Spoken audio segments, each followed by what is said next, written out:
आजीविका का जंगल। अमित और उसकी दोस्त रोहन एक अनोखे जंगल में गए थे जो अज्ञात कारणों से छुपा हुआ था।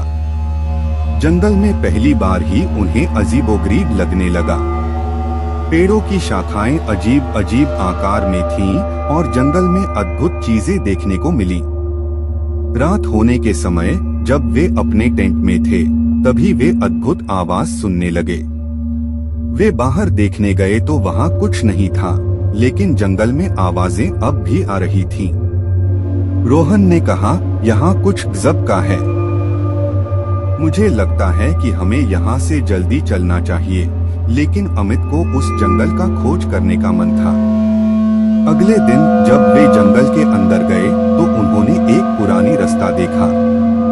वह रास्ता अत्यंत पुराना और भूतिया लग रहा था। जब वे उस रास्ते पर बढ़ते गए तो वे एक अत्यंत पुरानी हवेली के सामने आए। वह हवेली अत्यंत अजीब और विकलांग थी। इसके बाहर उन्होंने एक अदृश्य शक्ति का एहसास किया। वे अंदर जाकर देखने लगे, लेकिन वहाँ कुछ नहीं था। लेकिन जंगल में वही अद्भुत आवाजें फिर से आने लगी। वे हवेली में जाकर एक पुराना डायरी खोजे।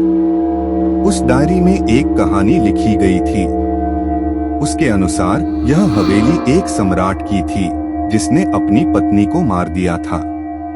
पत्नी की आत्मा अब भी उस हवेली में थी और वह उसे किसी और को जीने नहीं देना चाहती थी। अमित और रोहन ने तुरंत हवेली छोड़ दी। वे जंगल में से निकलने की कोशिश कर रहे थे, लेकिन जंगल में रास्ता बदल गया था। वे हर तरफ अद्भुत चीजों का सामना कर रहे थे। एक आवाज आई, तुम्हें यहाँ से निकलने का हक नहीं है। अमित और रोहन ने डरकर घबराया। रात के बाद जब वे हवेली वापस पहुँचे तो वे एक औरत से मिले जो अत्यंत सुंदर और रोशनी में भी थी। वह आवाज थी, मैं उस सम्राट की पत्नी हूँ जिसने मुझे मार दिया था। मैं इसे सजा देना चाहती हूँ। अमित और रोहन को उस औरत की मदद करने का निर्णय लिया। वे हवेली में जाकर अनेक प्रयास किए और उस सम्राट की आत्मा को शांत किया। जब वे बाहर आए तो जंगल का माहौल बिल्कुल बदल गया था।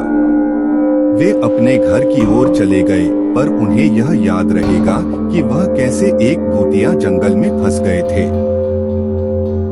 आजीविका